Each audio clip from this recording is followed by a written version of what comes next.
Jovens e velhos santistas, a goleada do Santos sobre o Guarani por 4-1 nesta segunda-feira na Vila Belmiro foi como um espetáculo artístico dividido em três atos. Teve o ato de ação, foi quando o Santos construiu o placar. Teve o ato do começo da partida que foi um pouco, digamos, dramático, porque levamos uma bola na trave e vimos o time de um jeito um pouco amarrado, né, dando um pouquinho de preocupação. E depois, o último ato do jogo foi difícil até de qualificar, de categorizar. Vou dizer que foi um filme de terror, acho que não chega a tanto, mas foi quase que sei lá, um momento de contemplação. Parecia os créditos, né? Eu ia falar um momento de contemplação, não. Parece que depois que o Santos fez o 4-0, é como se fosse uma cena pós-créditos de um filme, né? Tá lá esperando alguma coisa boa, mas às vezes nem sempre vem. Quase veio, né, com o Guilherme. Aliás, teve só um detalhe diferente, que foi a presença de uma ópera bufa, né, no meio dessa história toda, porque teve uma palhaçada em campo de um artista que deveria, pelo nome, trazer satisfação a todos os envolvidos. Porque o nome do juiz, do árbitro, não sei se vocês sabem, é Paulo Belense Alves dos Prazeres Filho.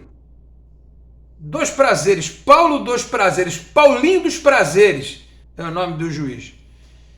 E ele não foi legal não, né? Ainda bem que não fez falta. Mas esse tipo esse tipo de árbitro, de profissional que produz as situações que ele providenciou no jogo, e daqui a pouco ele tem escudo da FIFA, ele vira o discípulo de Klaus, e daqui a pouco tá mais bravo, né? Porque no final do jogo ele tá até com os não, mas o Pituca foi falar com ele, mas eu vi que você empurrou e tal, com aquela cara de, sabe, não impõe respeito. Inventou, né, um pênalti pro Guarani, acho que ficou com dó, inventou um pênalti pro Guarani. E ele ainda foi no VAR olhar o gol do Gil, que foi uma sacanagem sem tamanho, né? Então, assim, foi animado o jogo. Foi animado. Teve um pouquinho de tensão no começo, momento em que o Santos realmente fez valer a sua grande superioridade técnica, depois bateu uma nhaca no final do jogo, até porque quando você junta Patrick estreando, coitado, todo torto na direita, Morelos e Casares no mesmo time, difícil, né? Coitado do Guilherme, do Pituca e do Sherman principalmente. Aliás, entrou o Rainer também. Mas nada que comprometesse, nada que fizesse com que todos nós ficássemos tensos, porque no final das contas a sensação que deu ao longo da partida era de que o Santos venceria o jogo, independentemente do que acontecesse. Até se aquela bola do Luan Dias, né, foi ele que chutou, em vez da trave tivesse sido no gol. Mas é bom que se diga que esse time precisa, talvez, apresentar nos 90 minutos o mesmo rendimento que apresentou quando consolidou o resultado. Importante que se diga. E o Carille, ele precisa também tomar algumas decisões. A gente até no grupo dos membros do canal estava falando, né? Poxa, que jogo, né? Para botar pro Casares entrar e novamente não fazer rigorosamente nada. Não dá um passe, não dá um chute, não dá uma arrancada, não tem intensidade nenhuma. E aí você vê o Miguelito, por exemplo, lá, sem ter uma chance sequer no time principal. Você está no banco para entrar numa partida como essa.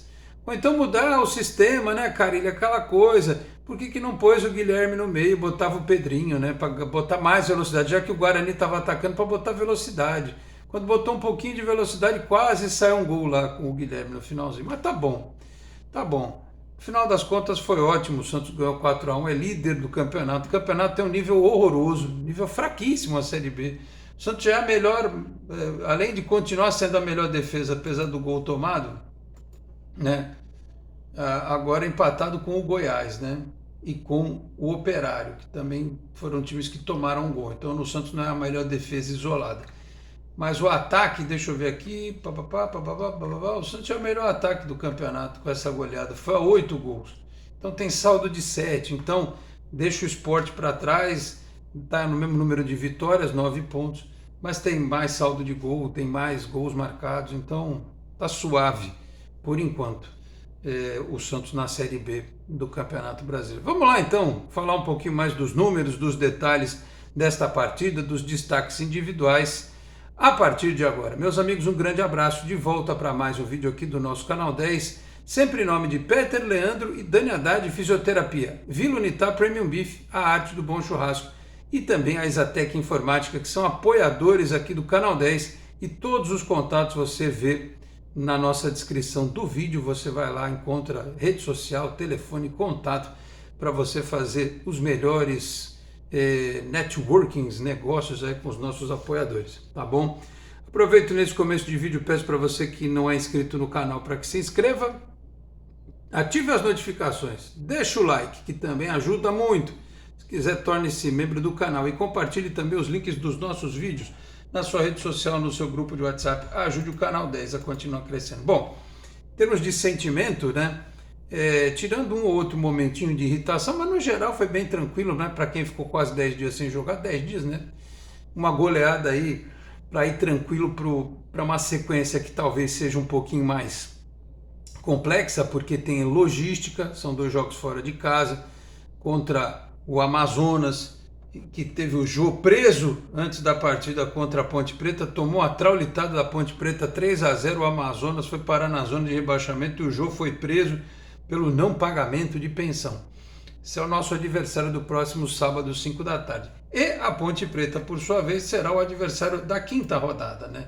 Ponte Preta que venceu e que na próxima rodada pega justamente o Operário, enquanto o Santos pega o Amazonas. Aliás,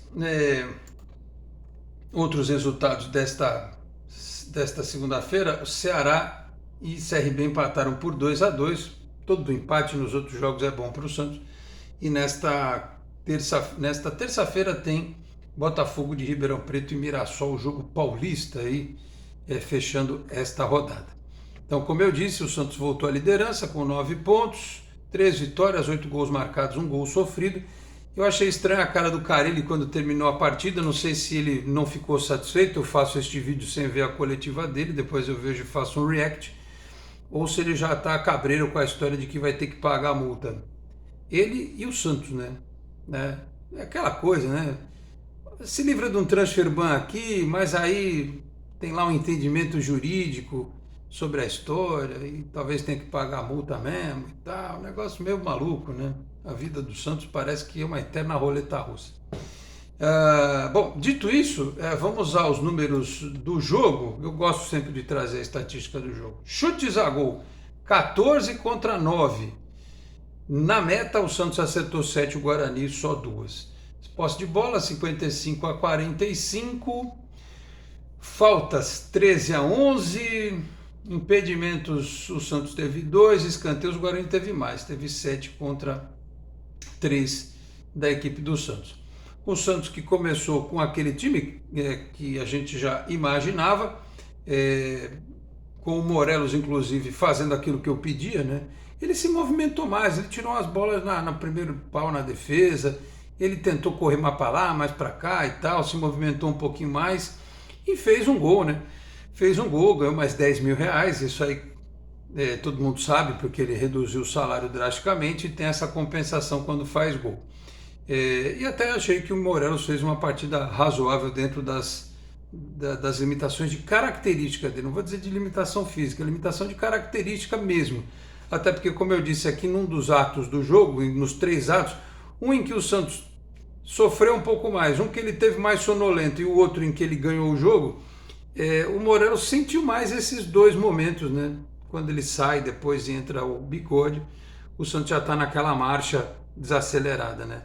João Paulo Schermon, que foi um dos destaques para mim, fez uma ótima partida, assim como a dupla de zaga Joaquim e Gil. O Gil, aliás, tinha feito gol, né? E o Paulinho dos Prazeres causou esse desprazer enorme em não entender a regra. Ninguém entendeu o que esse camarada fez, sabe? Porque tá claro que é uma ação do jogador do Guarani. Ele estica a perna para tentar cortar a bola, não bate nele e volta, né? E o cidadão aí não conhece a regra, coitado. E aí tirou o gol do Gil, sacanagem, né? O Escobar, que fazia a boa partida, mas o Carille sempre que pode, tendo um jogador pendurado, ele substitui. Botou o Rainer, né, no segundo tempo. O Escobar tinha um cartão amarelo. João Schmidt depois o Rincon. Pituca, que fez um belo gol de fora da área, né? Merecedor o Pituca, porque para mim foi um outro destaque do time. O Juliano, naquela retomada de característica dele, participou do primeiro gol, dando passe para o Guilherme, né? E fez o dele depois, com enorme categoria, né? Levanta a cabeça, o Guilherme devolve o presente, né? Levanta a cabeça e dá um tapa, fazendo ali o gol do Santos. Aliás, os outros gols, né? O Guilherme abriu o placar com aquele chute cruzado dele no primeiro tempo, estava caminhando para o fim do primeiro tempo. Aí o Pituca meteu aquele míssel, né? Fez o 2-0. O Morelos, naquela bola que sobrou, ele acreditou e bateu forte, fez o terceiro, e o Juliano, na bola que eu já citei aqui com muita categoria, fez o quarto. E o Santos poderia ter feito mais gols, né? E poderia não ter tomado o gol que tomou, principalmente, né? Poderia ter feito o quinto, é que o árbitro tirou, Paulinho dos Prazeres tirou o gol do Gil, e também teve o lance do pênalti, que foi uma vergonha. É uma pênalti infantil, pênalti de quinta série, pênalti que nem no interclasses os caras dão um pênalti desse, sabe?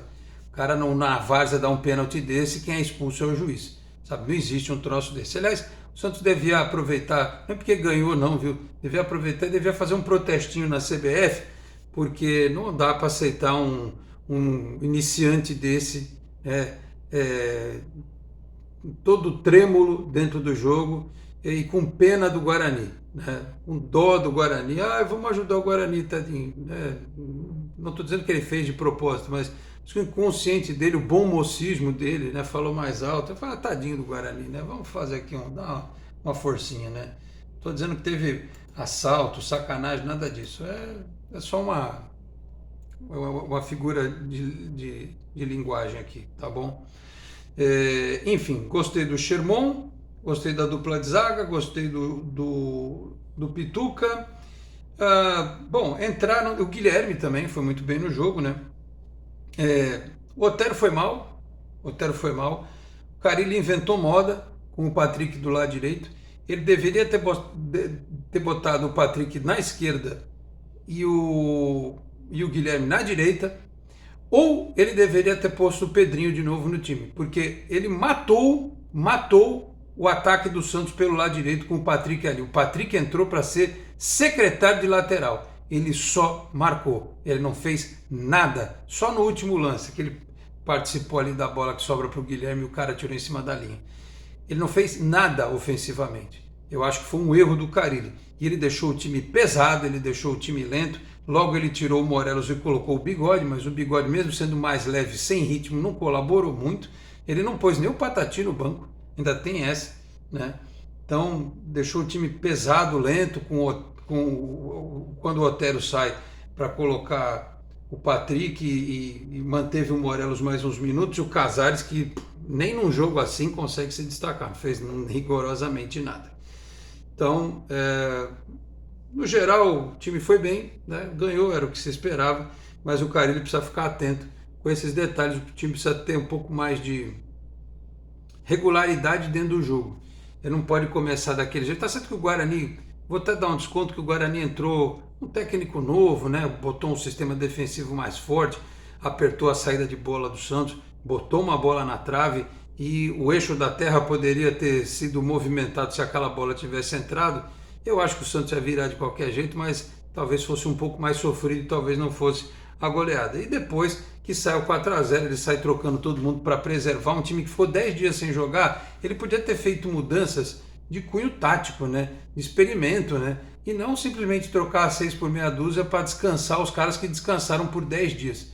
Enfim, sei lá. Eu entendo o Carille ter o planejamento dele, mas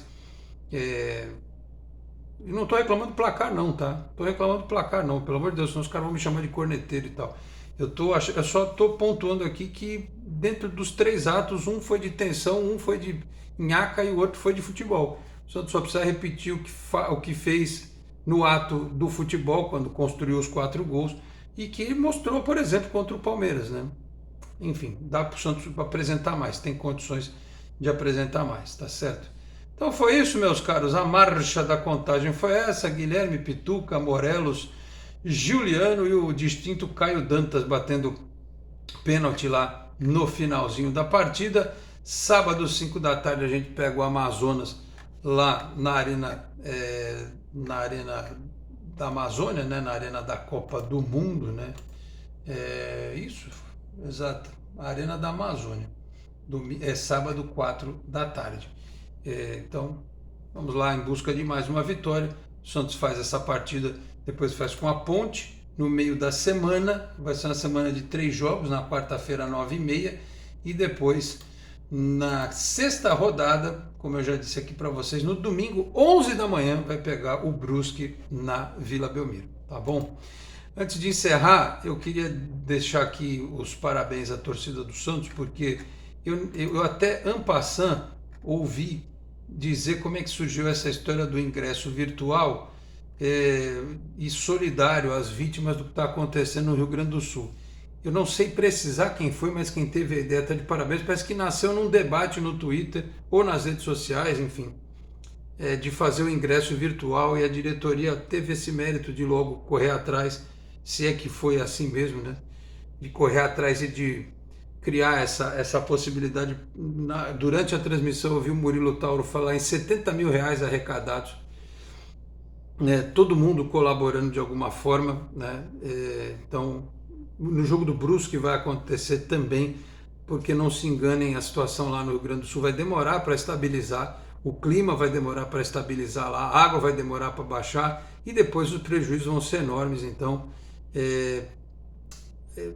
vai ser a hora em que talvez, não que agora não precise, mas depois toda a reconstrução e tal vai demandar muita solidariedade, muita força, muita ajuda de todo mundo, né? Dos governos principalmente, mas do brasileiro, que sempre que acontece esse tipo de tragédia ele se solidariza, ele ajuda, né? Então é isso, parabéns a quem teve a ideia, a diretoria por ter implementado rapidamente essa iniciativa, e a quem colaborou, a quem deu um pouco de recursos para essa campanha aí que está em curso para ajudar as pessoas lá no Rio Grande do Sul, tá certo? Então é isso, meus caros, basicamente passamos de ponta a ponta que foi este jogo do Santos contra o Guarani, mais 3 pontos na conta. Vamos ver como é que vai ser o rendimento do time contra o Amazonas, que virá no desespero. Jogo com uma característica diferente, né? O time que está estreando aí na Série B também, enfim. Então, vamos ver. É um jogo que vai ter alguns detalhes interessantes. E vamos acompanhar. Vamos ver a logística do Santos e que o time faça lá também um bom papel. Tá bom, meus caros? Só reforçando que este conteúdo aqui, este nosso pós-jogo, em nome de Peter Leandro e Dani Haddad Fisioterapia, Vila Unitar Premium Beef, a arte do bom churrasco, e também a Isatec Informática. Eu vou ficando por aqui. Muito obrigado a todos pela audiência. Um grande abraço e até a próxima. Tchau, pessoal.